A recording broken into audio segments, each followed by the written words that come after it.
ನಿಜವಾದ ಹಿಂದೂಗಳು ನಾವು ಕಾಂಗ್ರೆಸ್ನವರು. ಈ BJP-ಅವರಿಗೆ ಸೋತು ಸುಣ್ಣಾಗಿ ಮನೇಲಿ ಕೂತಿದ್ದಾರೆ. ಪ್ರತಿಯೊಂದಕ್ಕೂ ಕೂಡ ಈಗ ಕೋರ್ಟಲ್ಲಿ ಇರ್ತಕ್ಕಂಥ ವಿಚಾರನ ರಾಮ ಭಕ್ತರಿಗೆ ತೊಂದರೆ ಕೊಟ್ಬಿಟ್ರು ಅಂತ ಹೇಳ್ತಾರೆ.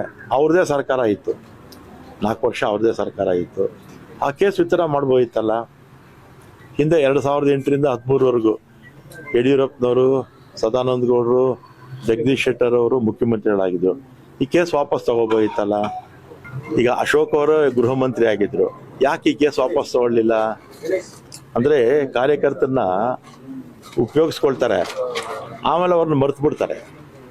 ಅಶೋಕ್ ಅವರು ಗೃಹ ಮಂತ್ರಿ ಆಗಿದ್ರಲ್ಲ, ಆ ಕೇಸ್ ವಾಪಸ್ ತಗೋಬೋದಿತ್ತಲ್ಲ. ಬೊಮ್ಮಾಯಿ ಅವರು ಚೀಫ್ ಮಿನಿಸ್ಟರ್ ಆಗಿದ್ರಲ್ಲ, ಅವ್ರು ಯಾಕೆ ಕೇಸ್ ವಾಪಸ್ ತಗೊಳ್ಳಿಲ್ಲ? ಕ್ಯಾಬಿನೆಟ್ಟಲ್ಲಿ ಅಮಾಯಕರು ಅಂತ ಹೇಳ್ತಾರಲ್ಲ, ವಾಪಸ್ ತಗೋಬೇಕಾಗಿತ್ತು.